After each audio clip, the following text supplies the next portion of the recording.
1990s were a heyday for music, films, and some of the most iconic modern classics available today. 1990s cars have suddenly skyrocketed in value, leaving very few collectible cars left for less than £10,000. However, there are some, and there are some pretty cool ones as well. We start with one of the cheapest homologation rally cars that you can buy, the Toyota Celica GT4.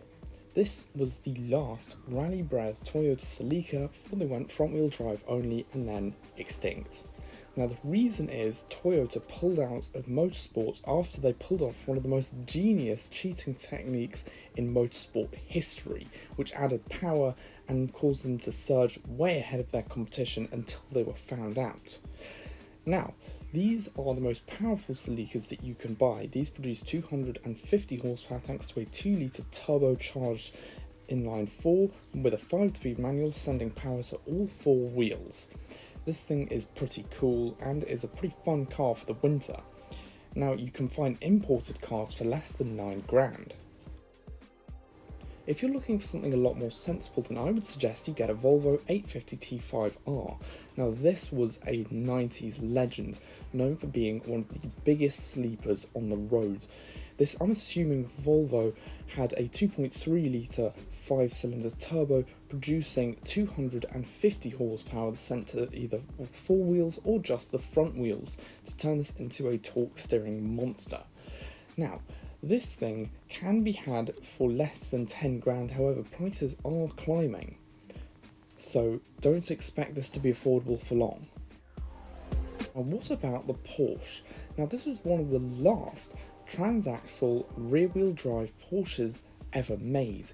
This was the Porsche 968, the less well-known successor to the Porsche 944. It looks a lot like the 928, it even had the same style pop-up headlights. However, under the bonnet was a much tamer 3-litre inline 4, producing 240 horsepower. Now that was the same sort of engine found in the 944, and it made a bit more power and was a lot more comfortable. Next we have a supercar, depending on who you ask. It's the Mitsubishi 3000 GT, a 320 horsepower twin-turbo 4-wheel drive supercar. Well, sort of. This thing had insane performance considering that it was, at the end of the day, a Mitsubishi. It was really fast and had loads of technology that was unheard of at the time, including a valved exhaust from the factory, and it even had active aero front and rear, which was pretty cool. It had twin turbos, as you'd expect, and it even came with pop-up headlights.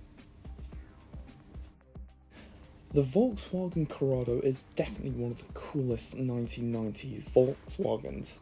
I love this car so much. I think it just looks really cool, really different. I love the active rear spoiler, and I really like the way this thing looks.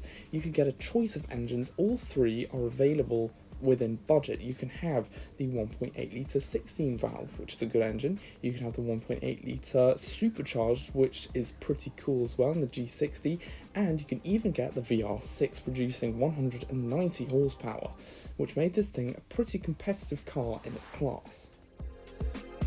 Now, if you were 18 back in the 90s, you would have wanted one of these, a Peugeot 205 GTI. The 1.9 litres probably out of budget, but still the 1.6 is a great car. Everyone wanted one, my dad even had one.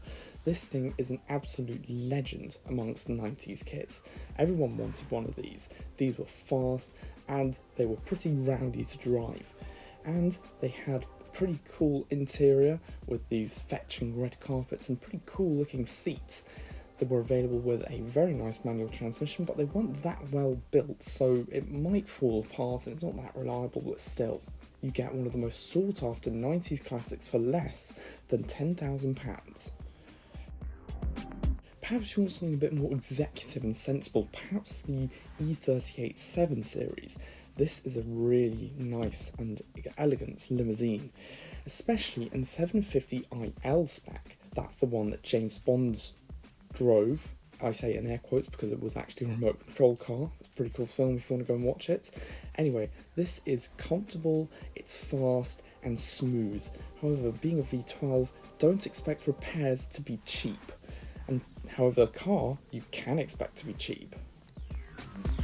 Next, we've got another 1990s GT car, a Nissan 300ZX, my favourite Japanese car of all time, especially in twin-turbo manual spec. You can get this as a 2-seater, a 4-seater, or you can have a slick top or Targa. You can get twin-turbo or naturally aspirated. You're probably not going to find a twin-turbo manual within budget. However, you might get a twin-turbo with an automatic. However, the naturally aspirated engine is still a good engine. It might be a bit tricky to work on, but it's still a reliable-ish engine, and it's fairly tunable if you know what you're doing, but you might need to take it out of the car if you want to mess around with it. Up next we have a British car, specifically the Lotus Elan. This front-wheel drive car was the only front-wheel drive car that Lotus ever built. As you'd expect, it was front-wheel drive and very driver-orientated with a manual gearbox. It even had a 1.6 litre turbocharged engine from Isuzu, which was pretty reliable. In fact, Lotus tested it with an endurance race. In fact, the car was actually pretty good and was very, very reliable. So, however, it is a Lotus, so don't always expect the build quality to be that good. However, if you like it, then I suggest you go for it. Summit is right around the corner. Now, another car I'm genuinely considering buying at some point in the future is the BMW Z3. Well, I'm considering the 1.9. However, the one within budget that you want is the 3 litre, the baby Z3M. It has 220 horsepower, a 155 mph top speed, and a 6-speed manual.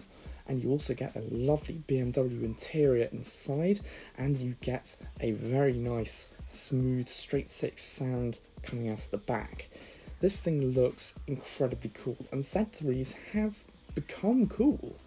They weren't that well appreciated back in their time, but they have become appreciating classics, so now's the time to buy one.